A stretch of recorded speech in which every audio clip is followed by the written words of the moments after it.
यीशु तेरा हाथ ऊपर है मेरे, यीशु तेरा हाथ ऊपर है मेरे, यीशु तेरा हाथ ऊपर है मेरे, यीशु तेरा हाथ ऊपर है मेरे। जीवन की खुशियाँ तू ही है, विजय देने वाला तू है, जीवन की खुशियाँ तू ही है, विजय देने वाला तू है। तेरी आराधना मैं करूं, तेरी आराधना मैं करूं, तेरी आराधना मैं करूं, तेरी आराधना मैं करूं। यीशु तेरा हाथ ऊपर है मेरे, यीशु तेरा हाथ ऊपर है मेरे, यीशु तेरा हाथ ऊपर है मेरे, यीशु तेरा हाथ ऊपर है मेरे। मैं तेरा ही कला हूँ, खुद को तेरे हाथों में दे दूँ। मैं तेरा ही कला हूँ, खुद को तेरे हाथों में दे दूँ। यीशु तेरा हाथ ऊपर है मेरे, यीशु तेरा हाथ ऊपर है मेरे, यीशु तेरा हाथ ऊपर है मेरे, यीशु तेरा हाथ ऊपर है मेरे, यीशु तेरा हाथ ऊपर है मेरे, यीशु तेरा हाथ ऊपर है मेरे। परमेश्वर का नाम का स्तुति हो, परमेश्वर के नाम का महिमा हो। परमेश्वर का कलाम है, हम उसका सृष्टि हैं, परमेश्वर ने हमको बनाया है, इसलिए उसका हाथ हमेशा हमारा ऊपर रहता है। इसलिए उस परमेश्वर का हम धन्यवाद करें, उसका स्तुति करें। मेरे प्रियो, आज का ध्यान का विषय है, आइए हम वचन की ओर जाएंगे, लेकिन आज का ध्यान का विषय मेरे प्रियो 5 जरूरी बातों को हम अपना जीवन में ध्यान देना है। परमेश्वर 5 बातें, ये नया साल में हमें 5 बातों को अपना जीवन में लागू करना है, ध्यान भी करना है। ब्रदर कालेब करजी को वेलकम, स्वागत है, प्रेज द लॉर्ड। आप जुड़े, इसलिए हम आपका धन्यवाद करते हैं। प्रभु आपको आशीष करे। आइए आज का वचन की ओर जाएंगे, जो आज का ध्यान का विषय है 5 जरूरी विषय इस नया साल में एक विश्वासी को जरूरी है, उसका काम है एक आत्मिक जर्नी में, एक आत्मिक यात्रा में। अगर हम पढ़ाई करेंगे व्यवस्था विवरण, पहला विषय को देखेंगे, व्यवस्था विवरण, उसका 28 अध्याय और उसका 1 और 2 पद को अगर पढ़ाई करेंगे, व्यवस्था विवरण उसका 28 अध्याय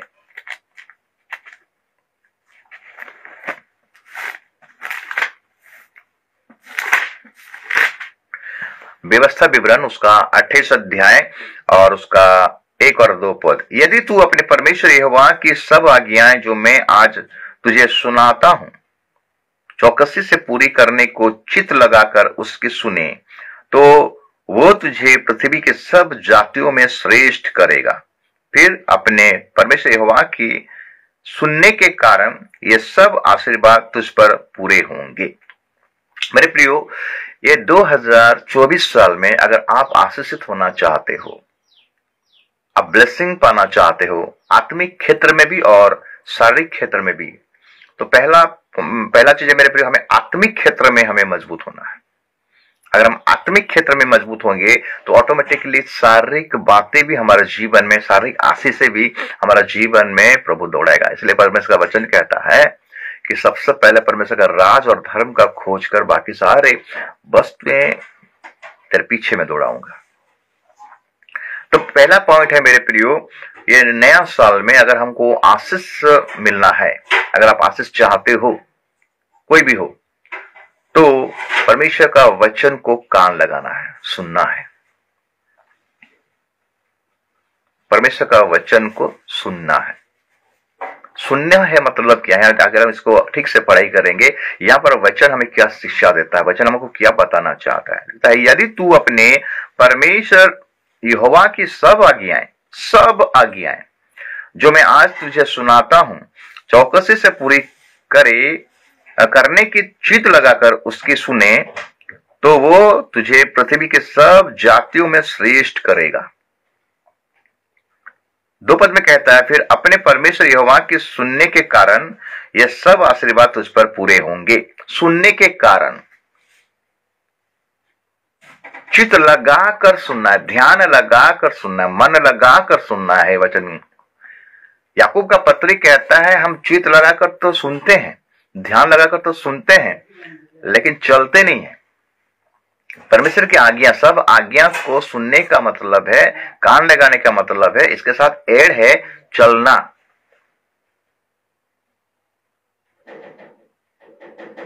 सुनने वाला नहीं, चलने वाले बनो होता है, वचन पर चलने वालों। तो मेरे प्रियो, सुनने के बाद हमें डेमो करके दिखाना है। यीशु मसीह डेमो करके दिखाया मेरे प्रियो परमेश्वर का वचन को। जो इस मसीह, जिस उद्देश्य के लिए इस मसीह जगत में आया था, परमेश्वर ने इस मसीह को भेजा था, सारे कार्य को इस मसीह डेमो करके दिखाया। कभी बातों में हवा में तीर नहीं मारा। इस मसीह जो कहा वो किया। इस मसीह अपने चेलों को, हम देखते हैं मत्ती को अगर पढ़ाई करेंगे, अपने मरने के बारे में भविष्यवाणी बोला कि मनुष्य का पुत्र पकड़वाया जाएगा, उनको बहुत ताड़ना दिया जाएगा, क्रूस पर चढ़ाया जाएगा और मनुष्य का पुत्र तीसरे दिन जी उठेगा। जो इस मसीह जो बातें बोल रहा था मेरे प्रिय, वो बातें उसके जीवन में आया, वो उसको अपसेट किया, ग्रहण किया। तो आज अगर हम परमेश्वर का वचन को सुन रहे हैं, ये नया साल 2024 साल में जनवरी महीना, हम 6 तारीख में पहुंच गए।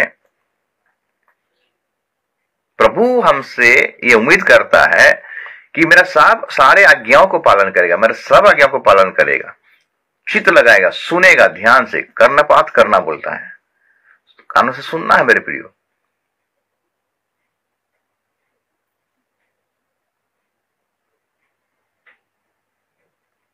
विश्वास सुनने से और विश्वास सुनने से, उसके बाद काम करने से पूरा होता है। इसे लिखता है, यदि तू अपने परमेश्वर यहोवा की सब आज्ञाएं जो मैं आज तुझे सुनाता हूं चौकसी से पूरी करने को चित्त लगाकर उसकी सुने, तो वो तुझे पृथ्वी के सब जातियों में से श्रेष्ठ करेगा। फिर अपने परमेश्वर यहोवा के सुनने के कारण ये सब आशीर्वाद तुझ पर पूरे होंगे। सारे आशीर्वाद को मिलेगा मेरे प्रियो। नीचे सारे आशीष के बारे में लिखा गया है। इसीलिए मेरे प्रिय, नीति वचन में सुलेमान 4 का अगर हम पढ़ाई करेंगे, 13 पद को अगर पढ़ाई करेंगे, नीति वचन 4 अध्याय और उसका 13 पद लिखता है, शिक्षा को पकड़े रहो, उसे छोड़ ना दे, उसकी रक्षा कर, क्योंकि वही तेरा जीवन है। शिक्षा को पकड़े रहो, उसको छोड़ ना दे बोलता है। ये क्या सिखाता है वचन? नीति वचन में सुलेमान हमें क्या बताना चाहता है? परमेश्वर की शिक्षा को, परमेश्वर का वचन को पकड़े रहो, ग्रीप करो, उसको छोड़ना नहीं है। पकड़े रहो, पकड़े रहो मतलब पकड़े रहने का मतलब है चलना, पकड़कर चलना। क्योंकि हमारा मन क्या होता है, इधर उधर होता है मेरे प्रियो। सबसे अधिक अपने मन का चौकसी कर। अगर नीति वचन 4 अध्याय और उसका 23 पद को पढ़ाई करेंगे, लिखता है, सबसे अधिक अपने मन की रक्षा कर, क्योंकि जीवन का मूल स्रोत वही है। क्योंकि हमारा मन वो खेत है, वो जमीन है। जब परमेश्वर का वचन को हम सुनते हैं मेरे प्रियो, हमारा मन रूपी खेत में वो जाता है। तब वो अंकुरित होगा जब हम उसको पकड़े रहेंगे, ध्यान लगाएंगे, उसमें चलेंगे, तब हम आशीषित होंगे, तब हम फलवंत होंगे। ये हमारा काम है, पकड़े रहना है, उसको छोड़ना नहीं। ये नया साल में मेरे प्रियो, अगर आप आशीषित होना चाहते हो, ब्लेसिंग पाना चाहते हो, तो आप परमेश्वर का वचन को ग्रीप करना है, पकड़े रहना है और उसके साथ चलना है, फॉलो करना है, वचन को डेमो करके दिखाना है। कितने सारा लोग प्रोडक्ट बेचते हैं, बहुत सारा कंपनी का प्रोडक्ट बेचते हैं, साबुन, तेल, लिक्विड। जब बेचने के लिए आते हैं वो क्या करते हैं ना, डेमो करके दिखाते हैं, ये ऐसा फलाना होता है, वैसा फलाना होता है, ऐसा कार्य करता है, वैसे वो साफ होता है, वो डेमो करके दिखाते, तब हम विश्वास करते हैं और उसको फिर क्या करते हैं, खरीदते हैं। तो यीशु मसीह अपने जीवन में हर एक बातों को डेमो करके दिखाया। वचन खाली यीशु मसीह बोला नहीं, करके दिखाया। हमें भी वैसा ही करना है अगर आशीष को पाना है, ब्लेसिंग को पाना है। इसलिए लिखता है, तू अपना समझ का सहारा ना लेना, संपूर्ण मन से यहोवा को भरोसा करना, यहोवा पर भरोसा करना, वो तेरे लिए सीधा मार्ग निकालेगा। पहला पॉइंट है, हमें परमेश्वर का वचन को सुनना है ध्यान से। हम देखते हैं ना, जब मरियम के घर में, मार्था मरियम लाजार के घर में जब यीशु मसीह गया, तो मार्था खाना पका रही थी और मरियम यीशु मसीह के चरणों तले बैठकर उसका वचन को सुन रही थी। तो मार्था कुड़कुड़ाई, बुड़बुड़ाई और यीशु को कंप्लेन किया कि हे प्रभु, हे गुरु, आपको क्या दिखाई नहीं देता, मैं कितना परेशान होता हूं, मेरा बहन मेरा हाथ भी नहीं बटाता है। तब यीशु मसीह ने कहा, हे मार्था, तू क्यों इतना चिंता करता, तू इतना क्यों व्यस्त होता है? मरियम तो उत्तम भाग को चुन लिया है, इसे कोई छीन नहीं सकता।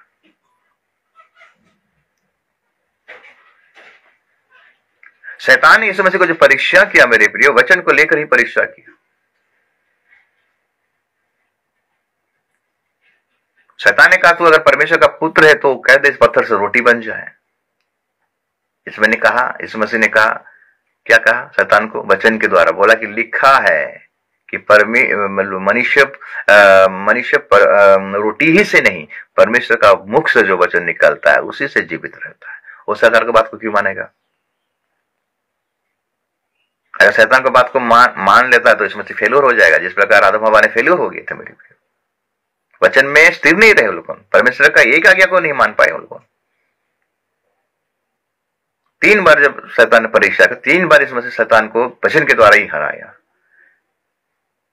तो वचन अगर हमारा जीवन में कार्य कर रहा है मेरे प्रियो, कार्य कब करेगा? जब हम सुनेंगे, ध्यान से सुनेंगे और चलेंगे, तब जाके वचन हमारा जीवन में कार्य करेगा। किसी में 30 गुना काम करेगा, किसी को 60 गुना काम करेगा, किसी को 100 गुना काम करेगा। बीज बोने वाला का दृष्टांत इस मसीह ने बता दिया था। तो पहला चीज है मेरे प्रियो, वचन को पकड़े रहना है, प्रतिज्ञाओं को पकड़े रहना है और उसके अनुसार चलना है। पहला पॉइंट है। दूसरा पॉइंट है मेरे प्रियो, हमें क्या करना है? हमारा संतानों को ये परमेश्वर का वचन को बताना है, सिखाना है। व्यवस्था विवरण, अगर हम 6 अध्याय को निकालेंगे, व्यवस्था विवरण और उसका 6 अध्याय को निकालेंगे और हम पढ़ाई करेंगे, 4 पद से पढ़ाई करेंगे। व्यवस्था विवरण 6 अध्याय 4 पद से। हे इस्राएल सुन, यहोवा हमारे परमेश्वर है, यहोवा एक ही है। तुम अपनी परमेश्वर यहोवा से अपने सारे मन, सारे जीव और सारी शक्ति के साथ प्रेम रखना। और ये आज्ञाएं जो मैं आज तुझे को सुनाता हूं, वे तेरे मन में बनी रहे और तू इन्हें अपने बाल बच्चों को समझा कर सिखाया करना। और घर में बैठे, मार्ग पर चलते, लेटते उठते इतनी चर्चा किया करना और इन्हें अपने हाथ पर चिन्ह के रूप में बांधना, और ये तेरी आंखों के बीच टीके का काम दे। सेकेंड पॉइंट है मेरे प्रो, अगर प्रभु का आशीष को पाना है नया साल में, तो ये वचन केवल हम खुद ना सुने, हमें अपने बाल बच्चों को ही बताना है, सिखाया करना है। उठते बैठते सोते जहां भी जाते हैं मेरे प्रियो, हमारे बाल बच्चों को वचन को ही बताना है, सिखाना है उनको। दूसरा चीज, हम सांसारिक बातें में बहुत सिखाते हैं, आज मोबाइल की बातें बहुत सिखाते हैं, लेकिन क्या हम वचन की बातें सिखाते हैं? वचन के रहस्य को बताते हैं क्या बच्चे लोगों को? वचन को सिखाते हैं क्या? संसार की बातें तो सिखाने में हम हिचकिचाते नहीं है, लेकिन वचन को हमें देना है मेरे प्रियो, बाल बच्चों को सिखाना है। जिस प्रकार हम सांसारिक पढ़ाई को हम ध्यान देते हैं, ज्यादा इंपोर्टेंट देते हैं कि हमारे बाल बच्चे पढ़ेंगे, नौकरी चाकरी करेंगे, हमारा बुढ़ापे का सहारा बनेंगे, उनका तरक्की होगा और वो लोग अपने पैरों में खड़ा रहेंगे, सांसारिक पढ़ाई को हम इतना इंपॉर्टेंट देते हैं, हम आत्मिक चीजों को भी इंपॉर्टेंट देना, परमेश्वर का वचन को भी हमें अपने बाल बच्चों को देना जरूरी है। हम अपने बच्चे को तो सब कुछ दिया, मोबाइल मांगे मोबाइल दिया, गाड़ी मांगे गाड़ी दे दिया, जो मांगते हैं नया ड्रेस दे दिया। उसके लिए सांसारिक पढ़ाई करने के लिए ट्यूशन भी दिए, क्या हम बाइबल दिए बच्चों को? मेरे प्रियो, आज हमारा बच्चे लोगों को बाइबल का शिक्षा निहायत जरूरी है, क्योंकि ये शिक्षा जीवन देगा, ये शिक्षा जीवन परिवर्तन करेगा। सांसारिक पढ़ाई आपको ज्ञान दे सकता है, धन दौलत दे सकता है, नौकरी चाकरी दे सकता है, लेकिन वचन आपको अनंत जीवन देगा, वचन आपको अनंत शांति देगा, वचन आपको ऊंचा उठाएगा। यीशु का कोई पढ़ाई नहीं था मेरे पे। यीशु कुछ पढ़ाई किया था कि अपने पिता के पास था, लेकिन यीशु ने जो याकूब यीशु याकूब के साथ, अपने पिता के साथ ही हमेशा रहता था, और याकूब ने अपने बेटे यूसुफ को परमेश्वर के बारे में बताया था, सिखाया था, और परमेश्वर यूसुफ को तैयार करके रखा, उसके जीवन में योजना रखा, प्लानिंग रखा।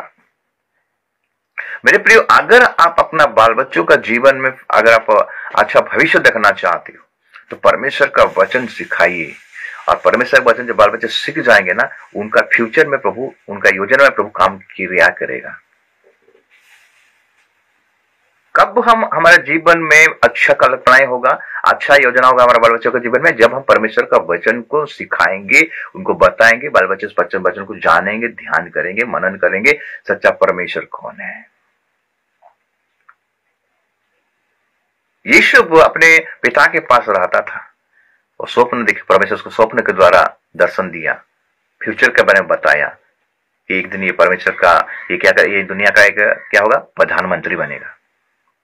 कारण क्या था? प्रभु का योजना था, यीशु परमेश्वर का योजना में था। तो आज हमारा बाल बच्चे भी परमेश्वर का योजना में हैं, लेकिन वो योजना को फुलफिल होने के लिए आपको परमेश्वर का वचन को उनको सुनाना पड़ेगा, उनको वचन में चलाना पड़ेगा, सांसारिक बातों में नहीं। मेरे प्रियो, आज का विश्वासी खाली सांसारिक बातों में ज्यादा फोकस कर रहा है। मेरा बेटा डॉक्टर बनेगा, मेरा बेटा इंजीनियर बनेगा, मेरा बेटा वकील बनेगा, मेरा बेटा बिजनेसमैन बनेगा, ठीक है, कोई बात नहीं, संसार में है, बनेगा, लेकिन क्या आपका बेटा बेटियां क्या परमेश्वर को जानते हैं, वचन को जानते हैं? दुखद वाला बात है, आज हमारा परिवार में हम अपने बाल बच्चों को सब कुछ दिया, लेकिन परमेश्वर का वचन को नहीं दिया। दुखद वाला बात है। विश्वासी होने का मैंने लज्जित होना पड़ता है, शर्म का बात है।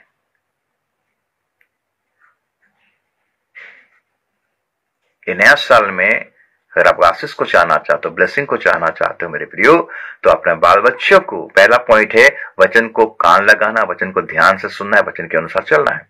दूसरा पॉइंट है हमारा बाल बच्चों को वचन का शिक्षा देना है, उनको बताना है, शुरुआत से ही, शुरू से ही अपना बाल बच्चों को अगर वचन में चलाओगे मेरे प्रियो, वो बड़े होकर वो कभी भी आपका अनाज्ञाकारिता नहीं बनेंगे। आज का बाल बच्चों को देखिए, माता पिता की बात को भी नहीं मानते। कारण क्या जानते हैं? क्योंकि हम प्रभु का वचन को उनको सिखाया नहीं, बताया नहीं। सांसारिक बातें दी हैं, सांसारिक बातों से सांसारिक बातें सीखेंगे, लेकिन आत्मिक बातों से आत्मिक बातें सीखेंगे। और आत्मिक बातें क्या है? वचन, परमेश्वर का वचन क्या हम दिए हैं अपने बाल बच्चों को। आज माँ बाप रो रहे हैं, माँ बाप को बाल बच्चे पूछते नहीं है। कारण क्या जानते हैं? हम वचन नहीं दिए। अगर वचन देते, वचन सुनते, वचन को ध्यान देते मेरे प्रियो, उनके जीवन वचन में काम करता, तो आज ऐसा नौबत नहीं आता है। आज परिवार में, मसीह परिवार में अशांति क्यों है? क्योंकि हम परमेश्वर का वचन को बाल बच्चों को नहीं सिखाए।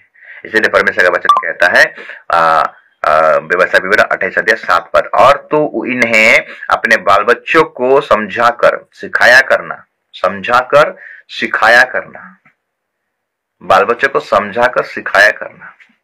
हमारा बाल बच्चों को संगति में बैठाना है, हमारा बाल बच्चों को संडे सर्विस में, चर्च में ले जाना, आराधना में लेके जाना है, और हर एक बाल बच्चों को बाइबल को टीचिंग देना है। अगर बाल बच्चा पढ़ाई सिखाई हो गया मेरे प्रियो, सीखना जान लिया, बाइबल एक तो खरीद के दे देना मेरे प्रियो, डेली पढ़ाई के लिए बोलिएगा। तब जाके ये बाल बच्चे प्रभु का परिचय को जानेंगे, परमेश्वर को जानेंगे, भय को जानेंगे, डर को जानेंगे, क्या गलत है क्या सही है जानेंगे। आज परमेश्वर का भय नहीं होने के चलते आज बाल बच्चे आज गलत रास्ते में चलते हैं और इसको परिणाम माँ बाप को भोगना पड़ता है। इसलिए परमेश्वर ने कहा तो अपने बाल बच्चों को सिखाया करना, समझाया करना, चलते लेटते उठते बैठते।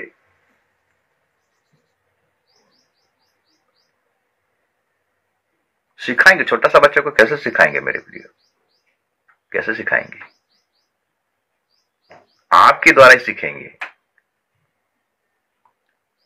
पहला परिवर्तन आपके घर से होना चाहिए। घर से ही बाल बच्चे सीखेंगे। आपको देख, माता पिता को देखकर ही बाल बच्चे सीखेंगे परमेश्वर का भय क्या है, परमेश्वर का वचन क्या है, परमेश्वर में कैसे चलना है। अगर आप सही चल रहे हो तो बाल बच्चे भी सही चलेंगे। ये बहुत इंपॉर्टेंट पॉइंट है नया साल में। आज हमारे जीवन में उन्नति क्यों नहीं हो रहा, आत्मिक उन्नति क्यों नहीं हो रहा है? हमारे पास सब कुछ है लेकिन यीशु नहीं है, इमानुएल नहीं है, परमेश्वर नहीं है। अगर परमेश्वर हमारे जीवन में नहीं है, सब कुछ रहकर भी कुछ भी नहीं है। परमेश्वर का उपस्थिति में आनंद का भरपूरी मिलता है मेरे प्रियो। हमारे जीवन में परमेश्वर का उपस्थिति को निहाती जरूरी है। ये सेकंड पॉइंट है। और थर्ड पॉइंट है मेरे प्रियो, अगर हम एफिसियों का पत्र 4:3 को पढ़ेंगे, तीसरा पॉइंट एफिसियों 4:3।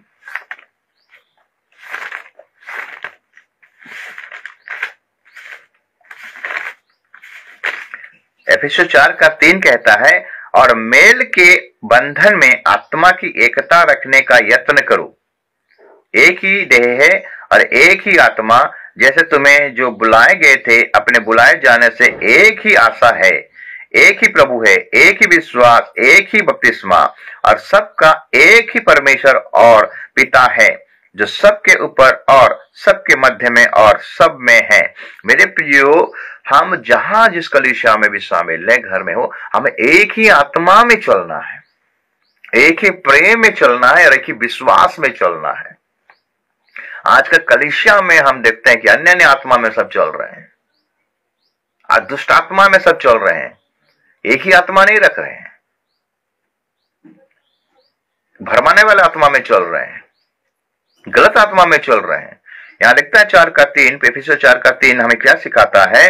अगर ये नया साल में अगर आप आगे बढ़ना चाहते हो, आपको ब्लेसिंग मिलना है, आपको आत्मिक आशीष से मिलना है, तो एक ही आत्मा में चलो, कलीसिया में एक मन होकर चलो, एक आत्मा में चलो, क्योंकि हम परमेश्वर आत्मा है और आवश्यक कि उसका आराधना आत्मा और सच्चाई से होना चाहिए। लेकिन आज कलीसिया में आराधना आत्मा सच्चाई से नहीं हो रहा है। आज का आराधना में हम देखते हैं कि संसार घुस गया है। वो बोलता है कि मैं अच्छा गाता हूं, बोलता मैं अच्छा गाता हूं, मैं अच्छा प्रचार करता हूं, मैं अच्छा प्रार्थना करता हूं। कोई झुकना ही नहीं चाहता है, नम्र होना ही नहीं चाहता है। इसे लिखता है, और मेल के बंधन में आत्मा की एकता रखने का यत्न करो। मेल के बंधन में शांति के साथ हमें रहना है मेरे प्रियो, मेल के साथ रहना, एक बंधन में रहना, एक प्रेम में रहना है, एक आत्मा में हमें काम को करना है। चर्च में हम अगर एक आत्मा के अनुसार, जहां पर मेरे नाम में 2 या 3 जमा होते हैं, मतलब क्या है, एक मन होते हैं। जो कलीसिया एक मन है, एक आत्मा में चल रहा है, वही कलीसिया को इसमें से उठाएगा, वही उसका दुल्हन ठहरेगा मेरे प्रियो। एक मन कब होगा? जब हमारे अंदर से सारे गिलाफ से किनारे पापों को दूर करेंगे, हर प्रकार का घमंड को दूर करेंगे, हर प्रकार ईर्ष्या को दूर करेंगे, तब जाके एक मन होगा। आज कलीसिया में एक मन नहीं दिखाई देता है, सबका मन अलग अलग हो गया है। परिवार में तो एक मन नहीं है, तो कलीसिया में कहां होगा मेरे प्रियो? परिवार में तो पति पत्नी के अंदर में मेल नहीं है, बाल बच्चों के अंदर में मेल नहीं है, तो कलीसिया में कहां मेल आएगा? बोलिए। हम परमेश्वर से दूर थे मेरे प्रियो, हम उसका शत्रु थे, बैरी थे परमेश्वर का। यीशु मसीह कलवरी के क्रूस पर चढ़ने के द्वारा, बलिदान होने के द्वारा वो हमें परमेश्वर से मेल मिलाप करवा दिया। तो हम दंड के कारण थे, दंड के पात्र थे, इसलिए जो मसीह यीशु में है उस पर दंड की आज्ञा नहीं है। इसलिए हमें मेल होना है, अभी भी समय है, हमको मेल होना है। एक किसके साथ अगर अनबन हो गया मेरे प्रियो, मेल करवा दीजिए, मेल हो जाइए, मिलाप कर लीजिए, भाई भाई के साथ मेल मिलाप कर दीजिए। कलीसिया में विश्वासियों के साथ अगर आपका कोई अनबन हो गया तो मेल करवा दीजिए। प्रभु एकता चाहता है हम लोग का जीवन में, एकता ही बल है मेरे प्रियो। एक मन होकर अगर हम आगे बढ़ेंगे तो हमें कौन छू सकता है, बोलिए तो कौन हमें मसीह के प्रेम से अलग कर सकता है? अगर हम एक हो जाएंगे मेरे प्रियो कलीसिया में, आज एक होना ही नहीं चाहते, सब अपना अपना देख रहे हैं।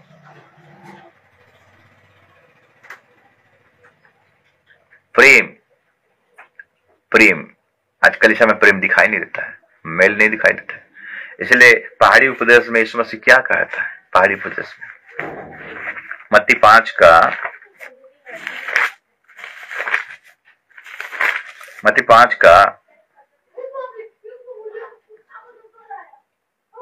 9 पद को पढ़िए, क्या लिखता है?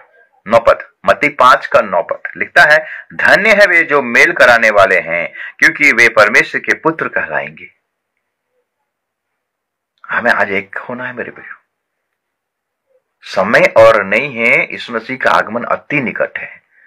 हम जब जब नया साल में प्रवेश कर रहे हैं, आज 2024 आ गया, 25 आएगा, 26 आएगा, जब जब हम उस साल क्रॉस करते जाएंगे, हम उसके नजदीक जा रहे हैं, उसका आगमन नजदीक हो रहा है, कभी हो सकता है।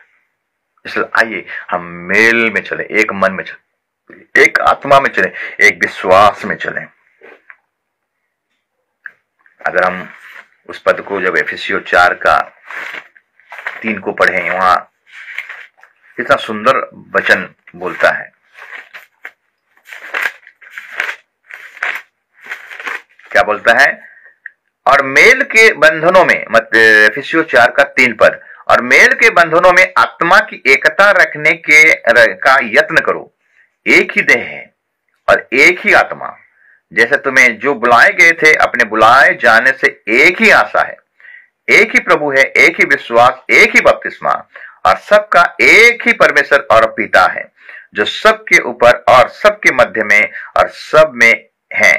पर हम में से हर एक को मसीह के दान के परिणाम के अनुसार अनुग्रह मिला है।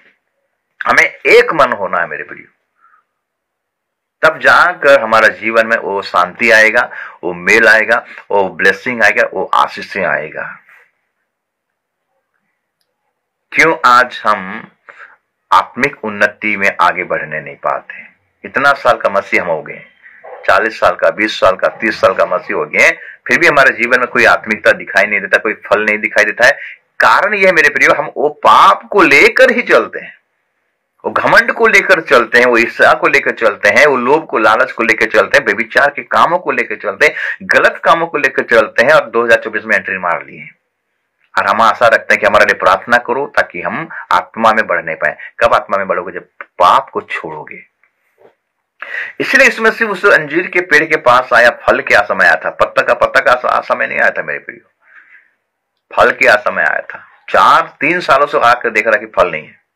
लूका 13 अध्याय को अगर पढ़ाई करेंगे 6 पद से, जब मालिक आया उस पेड़ को देखने के लिए, अंजीर का पेड़ दाख कबारी में लगाया गया है। दाख कबारी क्या है? संसार को दर्शाता है, और अंजीर का पेड़ एक विश्वासी को दर्शाता है।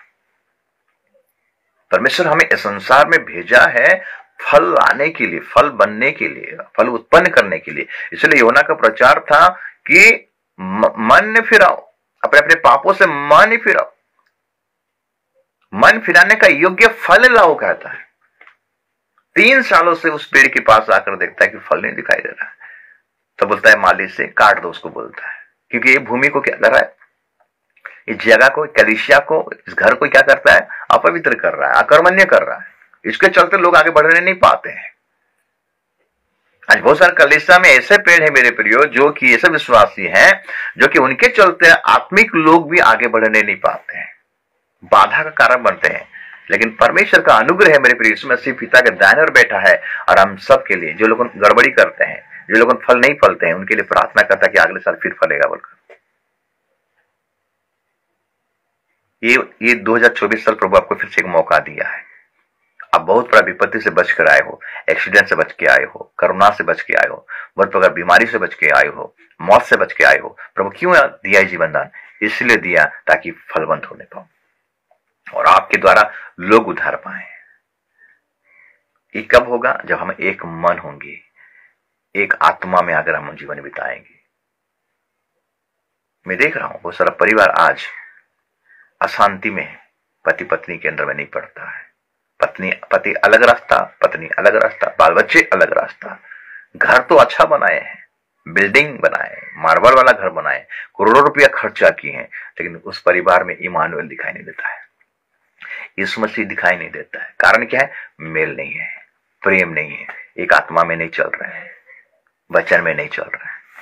ये तीसरा पॉइंट है मेरे प्रियो कि हमें अपने आत्मा का रक्षा करना है मेल के द्वारा, प्रेम के द्वारा, एक आत्मा के द्वारा, एक विश्वास के द्वारा।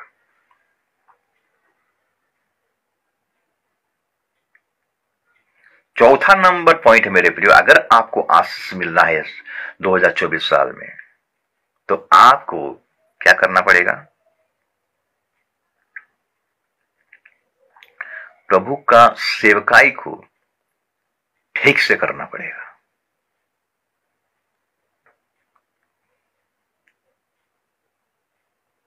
अगर हम कोरिन्थियों के चैप्टर को देखेंगे,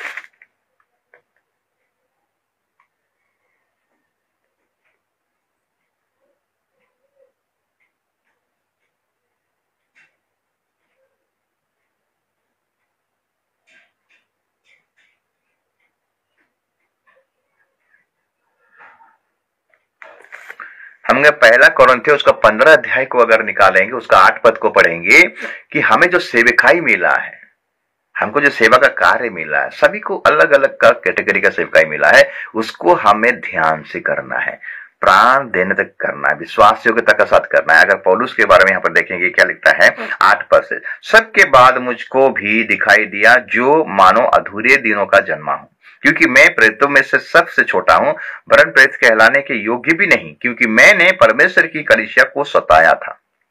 परंतु मैं जो कुछ भी हूं परमेश्वर के अनुग्रह से हूं, उसका अनुग्रह जो मुझ पर हुआ वो व्यर्थ नहीं हुआ, परंतु मैंने उन सब से बढ़कर परिश्रम भी किया, तो भी ये मेरी ओर से नहीं हुआ, परंतु परमेश्वर के अनुग्रह से जो मुझ पर था। इसलिए चाहे मैं हूं चाहे वे हो, हम यही प्रचार करते हैं और इसी पर तुमने विश्वास भी किया। पौलुस यहां पर बताना चाहता है कि मैं जो कुछ भी हूं प्रभु के अनुग्रह से हूं। प्रभु का कलीसिया को मैं सताने वाला था, लेकिन परमेश्वर ने मुझे पकड़ा है और मैं सुसमाचार प्रचार करूंगा। मेरे को जो सेवकाई मिला है उस सेवकाई को मैं ठीक से करूंगा, ढंग से करूंगा। मेरे प्रियो, अगर आपको सेवकाई मिला है, आप अगर सेवा कर रहे हो, कोई भी छोटा हो बड़ा हो, आत्मा और सच्चाई से कीजिए, ठीक से कीजिए। प्रभु आपका विश्वास योग्यता को देखना चाहता है, उसमें बने रहिए, जतनवान होइए। हम देखते हैं विदेश को एक व्यक्ति गया और 3 जन को तोड़ा दिया, एक जन को 5 तोड़ा, एक जन को 2 तोड़ा और एक जन को 1 तोड़ा दिया।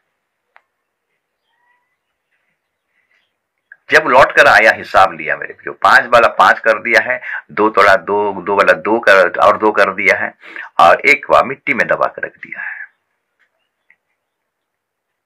तो यहां पर परमेश्वर का वचन हमें क्या सिखाता है? हमें विश्वास योग्यता के साथ परमेश्वर का सेवकाई को करना है, उसमें अटल रहना है, बने रहना है। इसमें ने बोला तू मुझ में बना रहे, मैं तुम में बना रहूंगा। आज गलत शिक्षा के द्वारा, सेवा में बने नहीं रहने के द्वारा आज कलीसिया बर्बाद हो रहा है। आज लोग आत्मिक क्षेत्र में कोई उन्नति नहीं दिखाई देता है, लेकिन परमेश्वर का सेवकाई में हमें बने रहना है। आपको जो सेवा मिला है मेरे प्रियो, ये परमेश्वर का अनुग्रह से मिला है, परमेश्वर की दया से मिला है। उस सेवकाई को अच्छे से कीजिए। यहाँ पे लिखा गया जिसको 1 तोड़ा मिला था वो मिट्टी में दबा दिया था, उसको कहा गया जानते हैं? निक्कम में आलसी दुष्टदास। लिखता है ना। अगर हम मत्ती 25 अध्याय को निकालेंगे,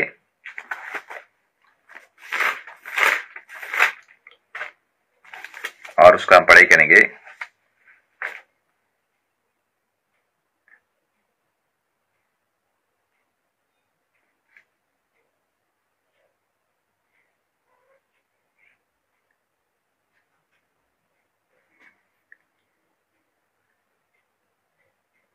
छब्बीस पद को, मत्ती 25 का 26 पद को पढ़ाई करेंगे। जिसको एक तोड़ा मिला था उसको कहा गया है। उसके स्वामी ने उसे उत्तर दिया, हे दुष्ट और आलसी दास, जब तू ये जानता था कि जहां मैंने नहीं बोया वहां से काटता हूं और जहां मैंने नहीं छीटा वहां से बटोरता हूं।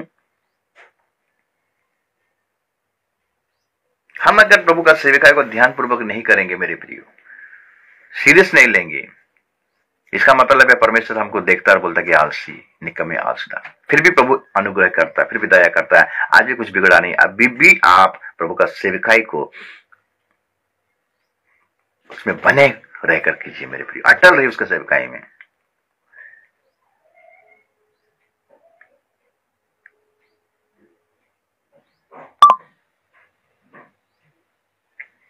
और 5वां नंबर पॉइंट मेरे प्रियो, ये नया साल में अगर आप आशीषित पाना चाहते हैं, ब्लेसिंग पाना चाहते हैं, तो यीशु मसीह का न्याय जब होने वाला है, हमें ठीक से अपना जीवन को व्यतीत करना है। इसे लिखता है ना दूसरा पत्रस 3 का, अगर 9 पद को पढ़ाई करेंगे, दूसरा पत्रस 3 का 9।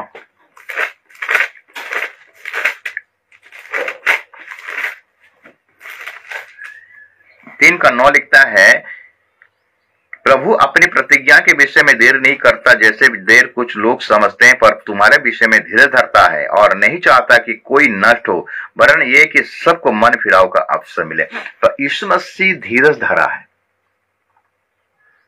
उसका आगमन में लेट क्यों हो रहा है? धीरज धरा है ताकि हम विश्वास योग्यता के साथ उसका बाट को झोने पाए। मन फिराने का योग्य फल लाओ क्यों बोला योना?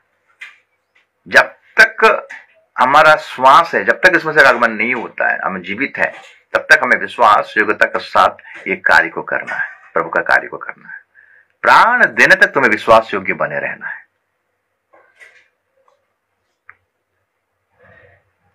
ये आत्मिक जर्नी है मेरे प्रिय, आत्मिक यात्रा है।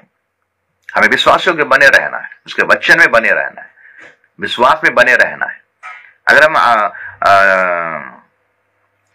हम जानते हैं कि हम परमेश्वर के हैं, एक दिन हम उस राज्य में ही जाएंगे। परमेश्वर इसलिए तो हमें बनाया है, हमारे लिए एक राज्य बनाया है, स्वर्ग राज्य।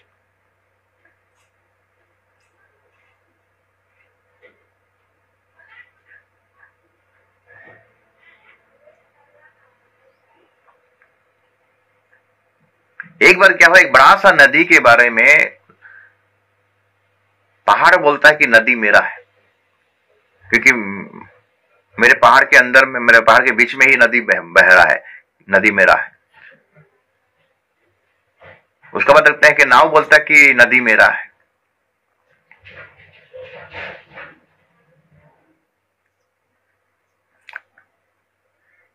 मनुष्य बोलता है कि नदी मेरा है।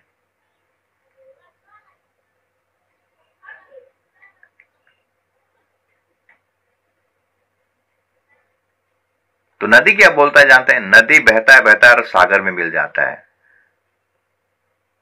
नदी बोलता है मैं किसी का नहीं, मैं सागर में जाके मिल जाता हूं, मैं सागर का ही। तो उसी प्रकार हम यहां के नहीं है मेरे प्रियो, हम वहां का है, हम प्रभु के हैं सब। वो बोलता है मेरा है, वो बोलता है मेरा है, वो बोलता है मेरा है। हम किसी का नहीं, हम प्रभु के हैं, हम परमेश्वर के हैं मेरे प्रियो, हम परमेश्वर के बनाए गए हैं। पहला थिस्सलुनीके 5 का 22 और 23 को अगर पढ़ाई करेंगे, तुम्हारा बुलाने वाला पवित्र है। तुम भी अब तुम्हारा जब यीशु मसीह का आगमन हो रहा है तो तुम्हें कैसा चाल चलना है? तुम्हारा आत्मा, तुम्हारा शरीर, तुम्हारा प्राण पवित्र और निर्दोष होकर रहना है, क्योंकि यीशु मसीह वैसा ही था। अगर पहला थिस्सलुनीके का किताब 5 का 23 को पढ़ाई करेंगे, पहले से हम 5 5 का 22-21 से पढ़ेंगे। सब बातों को परखो, जो अच्छी है उसे पकड़े रहो, सब प्रकार की बुराई से बचे रहो। और 23 पद कहता है कि शांति का परमेश्वर आप ही तुम्हें पूरी रीति से पवित्र करे और तुम्हारी आत्मा और प्राण और देह हमारे प्रभु यीशु मसीह के आने तक पूरे और निर्दोष सुरक्षित रहे। जब तक इस मसीह का आगमन नहीं होता है, आगमन शरीर में हमें जीवित हैं, तो हमें पवित्र होना है, निर्दोष होना है। ये 5 चीजें हमारे जीवन में हम अप्लाई करें मेरे भाई। ये नया साल में अगर आप आशीषित होना चाहते हो, ब्लेसिंग पाना चाहते हो, आत्मिक उन्नति अगर आपका होना है मेरे प्रियो, तो पहला पॉइंट है परमेश्वर का वचन को हमें ध्यान देना, सुनना है ध्यान से और मनन करके उसके अनुसार चलना है, उसको फॉलो करना है, अनुसरण करना, वचन का पीछा करना, वचन का, क्योंकि वचन ही हमें जिलाएगा, वचन ही हमें उठाएगा। वचन में बने रहना है। दूसरा पॉइंट है हमारे बाल बच्चों को परमेश्वर का वचन को बताना है, सिखाया करना है। तीसरा पॉइंट है हमें आत्मा में एक होना है, आत्मिक बातों को हमें चौकसी करके उसको सुरक्षा करना है। आज कलीसिया में वो दिखाई नहीं दे रहा है। एक आत्मा में चलना है, एक विश्वास में चलना है। एक ही प्रभु है हमारा मेरे, दूसरा प्रभु नहीं। हम 3 4 5 आत्मा में ना चलें। कलीसिया को आज एक होना जरूरी है, मंडली को आज एक होना जरूरी है। और चौथा नंबर पॉइंट मेरे प्रियो, हमें जो सेवकाई मेला है उसमें अटल रहना है, मजबूत होकर रहना है, प्राण दृढ़ विश्वासों के बने के रहना है और सेवकाई को पूरा करना है। जिसको जो सेवकाई मिला है मेरे को, उसमें आप विश्वास योग्यता के साथ कीजिए, किसी को फॉलो मत कीजिए, किसी को फॉलो मत कीजिए, परमेश्वर को फॉलो कीजिए, यीशु को फॉलो कीजिए। और 5 नंबर पॉइंट मेरे प्रियो, यीशु मसीह का न्याय होने वाला है और उस न्याय के लिए हमें अपने जीवन को क्या करना है, पवित्र करना है, निर्दोष करना है। उसका आगमन तक हमें पवित्र और निर्दोष सुरक्षित रहना है। प्रभु हमारे जीवन में यही चाहता है और ये आप करोगे तो आप ये नया साल में आशीष तो पाओगे, ब्लेसिंग पाओगे। जब अगले नया साल आएगा मेरे प्रिय, और आपका आत्मिक उन्नति होता रहेगा, आप परिपक्व मसीह कहलाओगे, आप प्रभु का इच्छा को जानने पाओगे, प्रभु का योजना में आप प्रभु का योजना को देखने भी पाओगे, प्रभु का योजना में आप चलने भी पाओगे। इसलिए कहा मैं तुम्हारे विषय में जो कल्पनाएं रखा हूं वो हानि का नहीं कुशल का है और अंत में मैं तेरी आशा को पूरा करूंगा। प्रभु वचन के द्वारा आप सबको आशीष करे, अनुग्रह करे, दया करे और कृपा करे। आमीन।